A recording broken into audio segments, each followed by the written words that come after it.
This is Robert from the Merit Web Project, and in this video we're going to talk about a new tool that has been launched, and it's part of the Merit Web Premium services. This is the QuikTest item analysis, QuikTest item summary. It's going to be expanded a little bit further than this, but it's in a good enough condition for you to use it as it is, and what you are going to see is going to stay like it is. First of all, let's look at this icon right here is for treatment effectiveness. That's one way that you can get to this. You need to have a client loaded in order to get to this, and you need to be a member of the Merit Web Premium services. And if you're not, it'll show you that you're not. Another way that you can get in this is by simply going to a set of QuikTest results. When you go there, you'll see a line in there that says QuikTest item analysis. Just click on that and it's going to take you to the same place as you're going to see right here. So when you click on this, you get all the premium services, which is also called treatment effectiveness. This is designed to show you how well treatment is going with the client from a statistical and scientific point of view. So you're going to click on item analysis. I've already got some loaded, so we're going to go down here. I'm going to find those, and you'll see that the first one has one set of results. You can use item analysis with one set of results. The treatment effectiveness stuff uses a t-test, and so you really need more than one set of results, more than two, because that would just be statistically goofy to do two. 4 is where I set the minimum, and the more you get on top of that, the better. It's going to show you how treatment is going. If you're treating a crisis situation, you should be doing so. You should be giving QuikTest every time you see a person, and that should be preferably on a weekly basis if the client's in conflict. Even more if it seems like that's what's needed. So you'll notice though that here you can do this with one set of results. You are limited when you use one set of results. It warns you at the bottom. And I'm not where I want to be. I want to be in summary.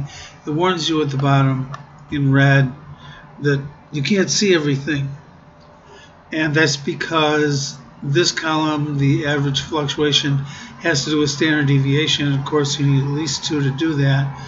The range is not there because you don't have a range, you only have one score. So there are some things that are not presented when you only have one set of results. Nevertheless, what you do get with one set of results is quite remarkable. You'll see the last score, which is going to be the same as the average score with one set of results. This scale has been set to go from 0, no score at all, to 100, easy to understand. The break point is 62%. And from statistical analysis, that's about the middle point here of one standard deviation either way. So 62% is going to throw you at the first crisis point, with 75 being the next crisis point. So you're going to see scores here 75 and above, or 62 and above. 62 will be in black. Anything above 74, 75 and above, it's going to be in red. The item, of course, is over here. So I feel excitable, 75. That's a pretty strong score. And this one's going to tell you that the score is maxed. I feel critical, or I am critical. Stressed out, worn out. You can see the items. Now, what happens when you have more than one, you've got 7 here, you'll see that you get a lot more information. This one, the average is 71. The last score was 50, which is good. It means it's going down. This, however, went the other direction.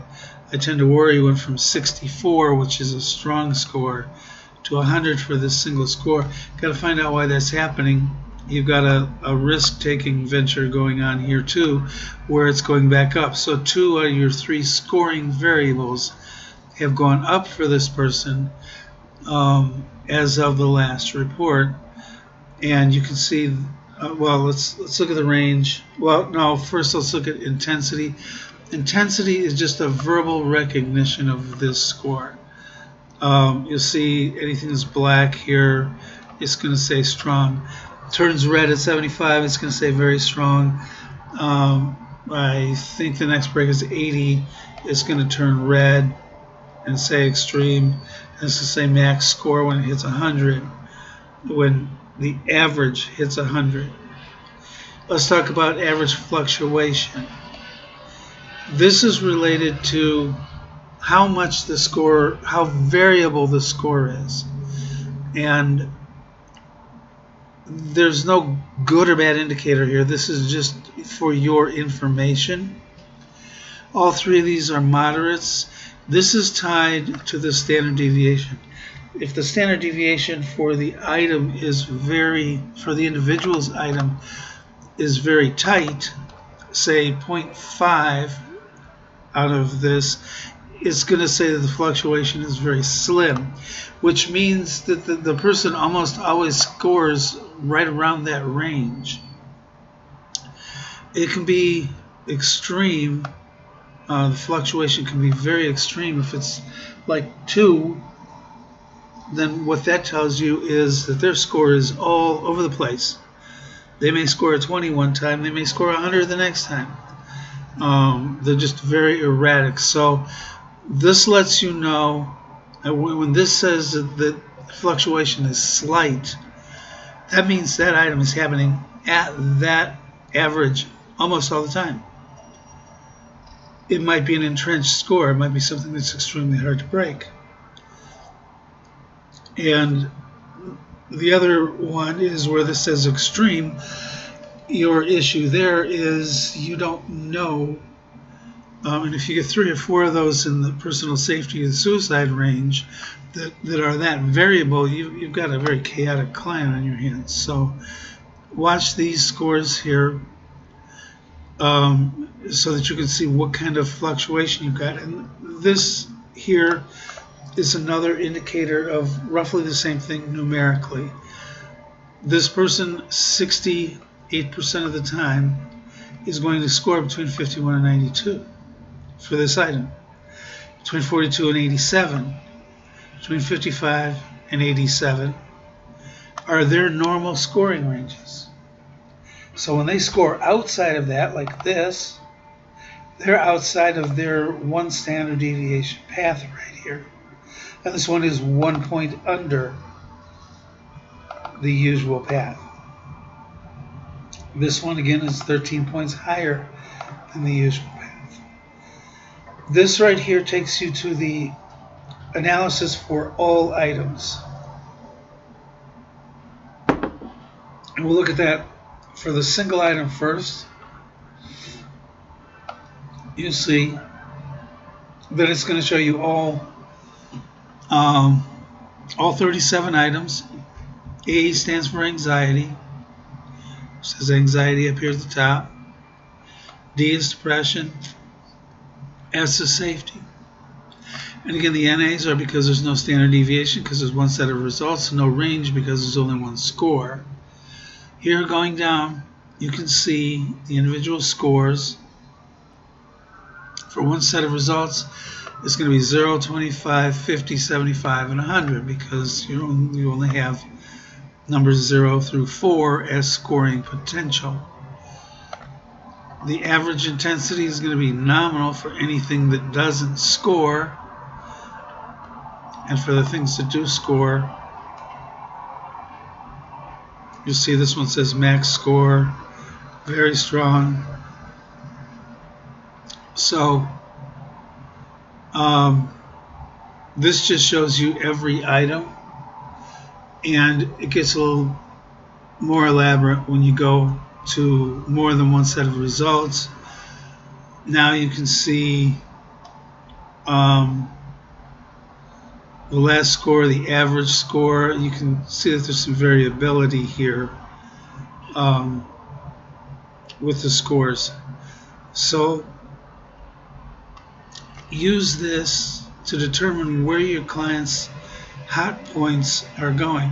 This particular set of results is not for a person who's being counseled, and this particular set of results is for a person that scored in the 90s for all three areas, for anxiety, depression, and for personal safety. So this person doesn't even have elevated scores, and you can still see we got a score here. This one is not a score right now. He's about 5 points off from a score, but his upper scoring range is there. So you can even look at a person that's not in crisis or was in crisis and is no longer in crisis. Over time, you will see their hot points and the things that you can do to cut off a crisis before it even happens. So I hope this is helpful, and this is the newest tool. There will be more tools coming very shortly with the Merit Web Premium services.